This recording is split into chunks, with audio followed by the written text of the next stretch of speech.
क्या आप भी सोच रहे हैं कि साल भर नहीं पढ़ा है, बस कुछ ऐसा कुछ बता दिया जाए कि जिससे अभी से पढ़ कर 95% ला सकते हैं? तो प्यारे साथियों, वीडियो के अंत तक बने रहेगा। आज आपको सारे टॉपिक पता चलने वाले हैं कि फिजिक्स में हम 95% कैसे पा सकते हैं और 70 में से 60 प्लस की रणनीति हम कैसे बना सकते हैं। तो आपको वीडियो के एंड तक बने रहना है। हम चैप्टर वाइज उन सारे टॉपिक्स को बताने वाले हैं कि जिनको पढ़ करके आप टॉपर बन सकते हैं। तो बिना किसी देरी के हम शुरू करते हैं आज की इस वीडियो को। तो वीडियो हम देखने वाले बेटा क्या, तो सबसे पहले आप जानेंगे बेटा क्या कि एग्जाम में जो पेपर आता है, आपका जो बोर्ड एग्जाम में पेपर आता है उसका पैटर्न क्या होने वाला है, तो आप जानेंगे। आपने देखा होगा कि बहुविकल्पी कितने रहेंगे, 6 प्रश्न रहेंगे और प्रत्येक प्रश्न 1 अंक रहेगा और जिसका 6 नंबर रहेगा। इसके बाद दूसरा देखेंगे आप लघु उत्तरीय प्रश्न होता है, ये भी भैया 6 मिलते हैं और 1 अंक का 6 नंबर का पूरा रहता है।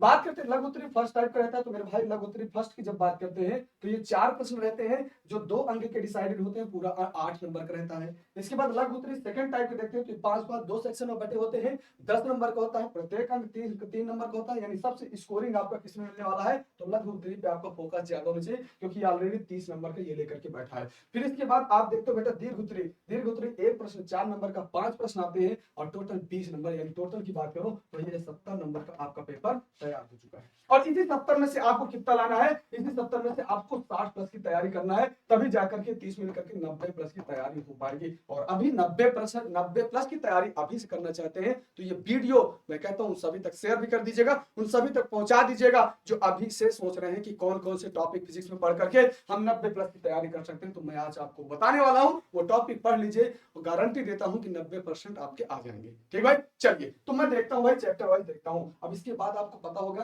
कि भैया क्या होता है, नंबर कैसे बटे होते हैं। आपने फिजिक्स उठाएंगे और देखेंगे कि यूनिट वाइज नंबर कैसे डिस्ट्रीब्यूट होते हैं। तो आप देखेंगे स्थिर वैद्युतिकी की बात करते तो 8 नंबर का होता है। इसके बाद वैद्युत धारा 7 नंबर ये अकेले देता है, सोचो ये 7 नंबर अकेले देता है। इसके बाद वैद्युत धारा तथा चुंबकीय प्रभाव मेरे भाई ये 8 नंबर का ये अकेले देता है।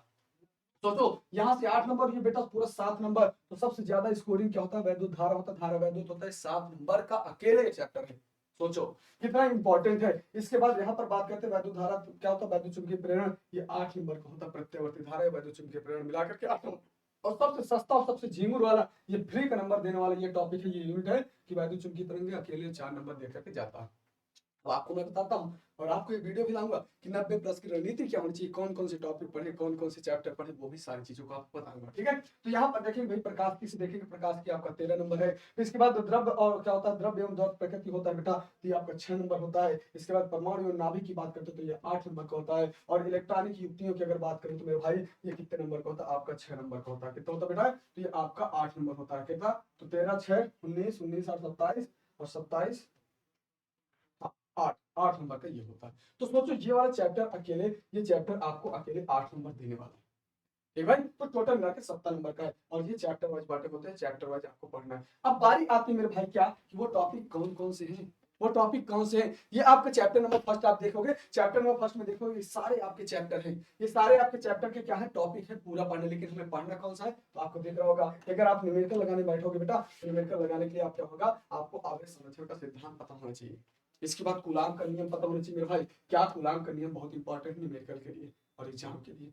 ठीक है, एग्जाम के लिए न्यूमेरिकल के लिए। और मेरे भाई क्या होता है आपको पता होना चाहिए, वैद्युत आवेश तथा क्षेत्र होता है। वैद्युत आवेश क्या होता है, वैद्युत आवेश के कारण, ये भी टॉपिक आपको पढ़ लेना है। इसके बाद द्विध्रुव के कारण बेटा ये सारे हाईलाइटेड टॉपिक हैं, इनको आप स्क्रीनशॉट लेंगे और स्क्रीनशॉट लेकर के इन्हीं की आपको तैयारी करना शुरू कर देना है पहले चैप्टर से। यानी इस चैप्टर को मिला करके, और हमने कहा सर इस चैप्टर को मिला करके कितने नंबर की तैयारी करना है, तो ये 8 नंबर की तैयारी यहाँ से होगा। और इन टॉपिक को पढ़ोगे तो आपके 8 नंबर कहीं भी नहीं जाने वाले। स्क्रीनशॉट लीजिए भैया, ये दोनों मिला करके कितना है, तो इन दोनों को मिला करके आप ये सोचेंगे सर एग्जामिनर हो सकता है इन्हीं में से उठा ले, हो सकता है पहले चैप्टर से उठा ले। तो भैया चैप्टर ये यूनिट की बात करते हैं, ये दोनों मिला करके एक यूनिट तक बनती है। एक यूनिट से 8 नंबर आपको इन टॉपिक्स को पढ़ने बाद मिल जाएंगे और उठा करके देख लीजिएगा यही टॉपिक आते हैं।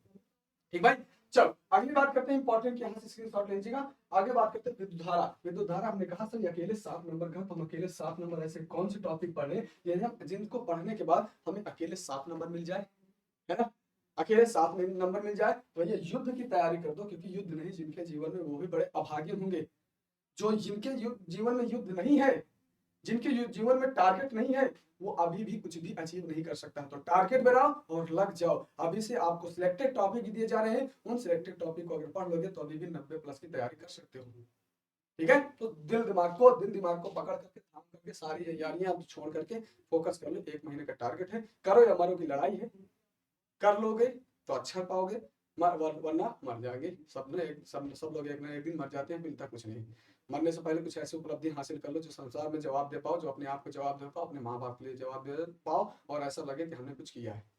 ठीक है, देखिए भाई आगे देखते बेटा, हम अपवाह वेग की बात करते हैं। अपवाह वेग इसमें पढ़ना है, इसमें गतिशीलता तथा वैद्युत धारा में संबंध, और आप पढ़ोगे ओम का नियम भी पढ़ लोगे, ये भी इंपॉर्टेंट है। इसके बाद प्रतिरोध की ताप निर्भरता एग्जाम में आता है, इसके न्यूमेरिकल। फिर सेलों का संयोग आंतरिक प्रतिरोध होता है, सेलों का विद्युत वाहक बल होता है, सेलों का श्रेणी क्रम संयोजन होता है, और किरचॉफ तथा व्हीटस्टोन सेतु, ये इंपॉर्टेंट है मेरे भाई। इतना अगर आप आओगे तो आपका 7 नंबर कहीं नहीं जाने वाला है। आप आंसर उठाकर देखो, मैं गारंटी दिलाता हूँ, हवा में बात नहीं कर रहा हूँ। आंसर उठा करके देखिएगा, इन्हीं में से सारे टॉपिक्स, इन्हीं टॉपिक में से सारे क्वेश्चंस बनते हैं। ठीक भाई, चलिए अगला देखता हूं। अगला आता है चैप्टर नंबर गतिमान आवेश एवं चुंबकत्व की बात करते हैं। तो यहाँ से आपका 8 नंबर का आने वाला है भाई। तो अब देख लो भाई क्या होता है कि चुंबकीय क्षेत्र की संकल्पना की बात करते हैं। यहाँ से हमें जरूरत नहीं है, हमें जरूरत क्या है, बायो-सेवर्ट का नियम एवं उसके अनुप्रयोग। दूसरा होता है एम्पियर का परिपथीय नियम एवं उसके अनुप्रयोग। फिर बात आते हैं, उसी में आता है परिणाम का भी आता है। इसके बाद बेटा क्या होता है, दो समांतर धारावाही चालकों के बीच बल, और इसके बाद चुंबकीय बल आघूर्ण का अनुभव। मेरे भाई ये आपको नंबर दिलाने वाला टॉपिक है। अगली बात करता हूँ, स्क्रीनशॉट लेते रहिए भाई, स्क्रीनशॉट ले लीजिएगा। अगली बात करते हैं, यहाँ पर आपका 5 नंबर पे एक फिक्स यहाँ से क्वेश्चन आता है, 5 नंबर का आता है। तो भैया यहाँ से आप 5 नंबर फिक्स करेंगे। इसके बाद इससे 1-2 क्वेश्चन आ जाते हैं, इतना ज्यादा इंपॉर्टेंट नहीं, लेकिन कभी कभी निरीक्षण के लिए आ जाता है, 1-2 क्वेश्चन इसमें बन जाते हैं। इसके बाद सबसे ज्यादा ये 5 नंबर का हर बार कोई ना कोई 5 नंबर, 3 नंबर, 2 नंबर, ये आपका हर बार आ जाता है। और ये फिर एक नंबर सिर्फ आप रट मारोगे और समझ के पढ़ लोगे तो फिर एक नंबर आपको यहाँ से मिल जाएगा। ये आपका एग्जाम में हर बार पूछता है। ठीक है, स्क्रीनशॉट लीजिए भाई। अगली बात, अगला होता है वैद्युत चुंबकीय प्रेरण। इसमें ज्यादा नहीं पढ़ना होता है, इसमें आपको फैराडे का नियम पढ़ लो। फैराडे के नियम में ही आपका लेंज का नियम आ जाता है। फिर इसके बाद बेटा आता है स्वप्रेरण एवं अन्योन्य प्रेरण। भैया इनको आप पढ़ लोगे तो यहाँ से आपका नंबर, आपका अगर 4 नंबर पे डिसाइड होगा तो 4 नंबर यहाँ से आपका फ्री ऑफ कॉस्ट मिलेगा। सोचो, तैयारी करो, दिमाग अपने आप खुल जाएगा। ठीक है, अगला प्रत्यावर्ती धारा। प्रत्यावर्ती धारा बहुत समस्या होती है सर, इसमें कौन कौन सी चीजों को पढ़े। तो इसमें मैंने कहा कि प्रत्यावर्ती धारा वोल्ट तक शिखर मान, यानी आप यहाँ से VRMS और IRMS जान लो, और IRMS सब जान लोगे तो मतलब I नॉट अपान में यहाँ पर होता है V नॉट अपान में √2, और यहाँ पर I नॉट अपान में √2। इसमें से सिर्फ और सिर्फ आपको इतना जानना है, इतना जान लोगे। इसके बाद बेटा क्या, प्रतिबाधा और प्रतिघात जान लो। फिर LCR परिपथ अनुनाद में फिक्स से आता है। इसके बाद शक्ति गुणांक मेरे भाई जान लोगे। शक्ति गुणांक का ये फॉर्मूला होता है cos phi इक्वल टू होता है R/z होता है। ये जान लोगे तो सारी चीजें एकदम कितना खत्म। वाट इन धारा कभी कभी एग्जाम में दे देता है, लेकिन यहाँ से 5 नंबर वाला ये फिक्स है कि 5 नंबर में किसी न किसी सेट में ये आ जाता है। एसी जनित और ट्रांसफार्मर ये फिक्स है, किसी न किसी सेट पे आ जाता है। ठीक भाई, चलिए बिना किसी देरी के आगे चलते हैं। अगला क्या होता है, वैद्युत चुंबकीय तरंग। मैंने कहा सर यहाँ से 4 नंबर आप अपनी मुट्ठी पे कर लो, 4 नंबर ऐसे जकड़ लो, 4 नंबर ऐसे जकड़ लो। कैसे जकड़ेंगे, विस्थापन धारा ये कभी कभी आ जाता है, ये कभी कभी आ जाता है, लेकिन आ सकता है। अकेले 4 नंबर 5 नंबर दे दे। इसके बाद बेटा वैद्युत चुंबकीय तरंग की बात करते हैं तो भैया यहाँ से परिभाषा 2 नंबर पे आ जाती है, 2 नंबर पे आ जाती है। लेकिन यहाँ से आपका 2 से बचा 2 हो सकता है, 2 का आ जाए, हो सकता है 3 का आ जाए। यहाँ से ये नंबर को आपको गिन कराता है।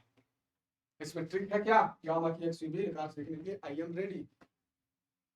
मेरे भाई ये स्क्रीनशॉट ले लीजिएगा। अब चलते हैं बुक सेकंड की ओर। बुक सेकंड में किरण प्रकाश की प्रकाशिकी यंत्र की बात आती है, बहुत सारे इसमें टॉपिक है। तो क्या पढ़े क्या छोड़े, देख लो मेरे भाई। यहाँ पर पढ़ना क्या है, आप दर्पण सूत्र का डेरिवेशन पढ़ लीजिएगा। दर्पण सूत्र का डेरिवेशन, पूर्ण आंतरिक परावर्तन और इसके अनुप्रयोग पढ़ लीजिएगा। अनुप्रयोग में बेटा क्या होता है, आपका हर बार आता है प्रकाशिक तंतु आता है। क्या आता है बेटा, प्रकाशिक तंतु आता है। इसमें से प्रकाशिक तंतु की बात करते हैं। फिर इसके बाद अगर लेंस की बात करते हैं तो लेंस भी जान लो। लेंस के बाद होता है लेंस मेकर सूत्र की बात आती है बेटा। फिर संपर्क में रखे 2 पतले लेंसों के लिए और प्रिज्म से होकर जाने वाले भैया प्रकाश के प्रकीर्णन, सूक्ष्मदर्शी, खगोलीय दूरदर्शी, इनकी आवर्धन क्षमता है बेटा, ये इंपॉर्टेंट है। क्यों, क्योंकि ये आपका जो होता है क्या, आपका जो प्रकाशिकी की अगर मैं बात करता हूँ, आपने कहा कि सर प्रकाशिकी की बात करते हैं तो प्रकाशिकी कितने नंबर का, तो प्रकाशिकी अकेले 13 नंबर का है। अब ये 13 नंबर में से आप इतना अगर टॉपिक पढ़ोगे तो आप युद्ध जीत जाओगे।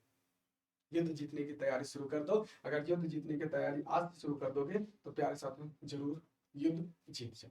ठीक भाई, चलिए आगे करते हैं। अगला क्या, अगला तरंग प्रकाश की, ये भी उसी में आता है। आप किसमें आता है? प्रकाश की नहीं आता है, एक किरण प्रकाश की और एक तरंग प्रकाश की। यहाँ से बेटा क्या होता है, तो आप हाइगेंस का सिद्धांत पढ़ोगे और दूसरा परावर्तन और अपवर्तन की व्याख्या पढ़ोगे या सत्यापन पढ़ोगे। इसके बाद बेटा क्या होता है, यंग की द्विध्रुवी प्रयोग पढ़ लोगे। इसमें से आपने सिर्फ और सिर्फ क्या करना, हमने कहा कि सर केवल गुणात्मक अध्ययन करना और फॉर्मूला जान लेना है बस, बाकी धुआं में कुछ नहीं। इसमें क्या करते हैं, पोलराइड का उपयोग पढ़ लो और ब्रूस्टर के नियम अगर पढ़ना हो तो पढ़ सकते हैं। ठीक भाई, 13 नंबर यहाँ से फिक्स हो जाएंगे। इतने पढ़ लोगे तो 13 नंबर आपके 10 प्लस तो आपके 100% आने ही आने। स्क्रीनशॉट लीजिएगा, आगे चलते हैं। आगे बेटा क्या है, द्रव्य तथा विकिरणों की द्वैत प्रकृति, ये नंबर अपने आप में देता है ना, अपने आप में टॉपिक फिक्स कर देता है ना। तो इसमें क्या पढ़ो, प्रकाश वैद्युत प्रभाव पढ़ लो, इसके बाद आइंस्टीन समीकरण पढ़ लो और इसके बाद बेटा द्विध्रुवीय संबंध पढ़ लो, खत्म कहानी, आपका नंबर मिल जाने वाला है। सोचो अभी भी इन टॉपिक को अगर पढ़ोगे, टारगेट बनाओ कि इन्हीं टॉपिक को खत्म कर लूंगा, और जब तक इन टॉपिक को खत्म कर नहीं लूंगा तब तक चैन नहीं लूंगा। एकदम बिल्कुल पहले शालीनता से ऐसे टॉपिक को कंप्लीट करो जो आपको टारगेट दिया गया है। इसके बाद आप जितना एक्स्ट्रा पढ़ सकते हो पढ़ लो, जितना आगे पढ़ लोगे वो आपके लिए उतना ही फायदेमंद साबित होगा। ठीक भाई, आगे देखते बाबू क्या होता है, परमाणु तथा नाभिक की बात करते हैं। तो परमाणु तथा नाभिक होता है, इसमें परमाणु का रदरफोर्ड मॉडल होता है, फिर इसके बाद बोर का मॉडल होता है, फिर बेटा हाइड्रोजन स्पेक्ट्रम की बात करता है। फिर कहोगे सर ये क्या होता है, संभावित समस्थानिक, मत पढ़ो, नहीं आता है, इनको खत्म कर दो, काट दो, जरूरी नहीं है। फिर द्रव्यमान क्षति पढ़ लो, बंधन ऊर्जा पढ़ो, फिर नाभिकीय संलयन और नाभिकीय विखंडन पढ़ लो। आपका भैया यहाँ से आपका जो 8 नंबर है 7 नंबर है वो फिक्स हो जाए, खत्म, टाटा बाय बाय, पूरा नंबर क्लियर। ठीक है भाई, आगे देखते हैं। आगे बेटा क्या होता है, लास्ट चैप्टर बेटा क्या है, इलेक्ट्रॉनिक युक्तियां। इलेक्ट्रॉनिक युक्तियां बेटा क्या होता है, आप ठोसों में ऊर्जा बैंड पढ़ लीजिएगा। इसके बाद इसका चालक कुचालक कभी पूछा ही नहीं जाता है, इसी में प्रकार पूछा जाता है, ऊर्जा बैंड के आधार पर प्रकार पूछता है, किसके आधार पर, ऊर्जा बैंड के आधार पर ठोसों का प्रकार पूछता है। फिर मेरे भाई क्या होता है, अर्धचालक डायोड पढ़ता है, अग्र अभिनत और पश्च क्या होता है, अग्रदिशिक और पश्च दिशिक बायस पूछता है। और इसके बाद तरंग के रूप में क्या होता है, डायोड दृष्टकारी के रूप में, पूर्ण तरंगकारी और अर्ध तरंगकारी दृष्टकारी के रूप में पूछता है। भैया यहाँ से आपका 70 नंबर की तैयारी। अब मैं कहता हूँ 70 में से अगर यहाँ से आप तैयारी करोगे 60 प्लस, तो आपका 30 प्लस मिलने के बाद आप 90 प्लस की तैयारी अभी से शुरू कर सकते हैं, अभी से 90 प्लस की तैयारी शुरू कर सकते हैं। तो मेरे भाई आप दिल दिमाग में सेट कर लो, मेरे भाई दिल दिमाग में सेट कर लो, क्या आप कितना लाना चाहते हो, और आपको कमेंट करना है। आप कमेंट बॉक्स में कमेंट कर दो कि आपका टारगेट कितना है और कितना है। आप अपना टारगेट कमेंट में कर दो, सभी लोग कहो कि हाँ सर मेरा टारगेट कितना है। 90 प्लस वाले जितने हैं, 85 प्लस वाले टारगेट करो, और 95 प्लस वाले जितने लोग हैं, जितना लाना चाहते हो आप कमेंट बॉक्स में कमेंट करो कि आपका टारगेट क्या है, और आप किस डिस्ट्रिक्ट से हो, आप किस जिला से हो, तो अपना जिला भी बताओ कि किस जिला से हो, टारगेट बताओ, जिला के साथ साथ टारगेट बताओ, ताकि हम बच्चों को सेट कर सकें और अपने देख सके उनका टारगेट क्या है। कितने लोग जुनूनी है, टारगेट करो और ये अपना टारगेट बताओ, और कौन टॉपर बनना चाहता है वो भी जरूर कमेंट करो। और इसके बाद आपको क्या, आपको डर लग रहा है, किस चीज से डर लग रहा है, आपको किस चीज से डर लग रहा है फिजिक्स में, आप उसको भी कमेंट करिएगा। किस चीज से आपको क्या लग रहा है, डर लग रहा है, उसको भी आप कमेंट करो, और मैं आपका कमेंट पढ़ूंगा और उसके लिए आपका समाधान जरूर बताऊंगा। ठीक है, तो इस वीडियो को ज्यादा से ज्यादा लोगों तक शेयर कर दीजिएगा, और मिलते रहेंगे ऐसे ही वीडियोज पर। तब तक के लिए बाय बाय, टेक केयर, अगले वीडियो मिलते हैं।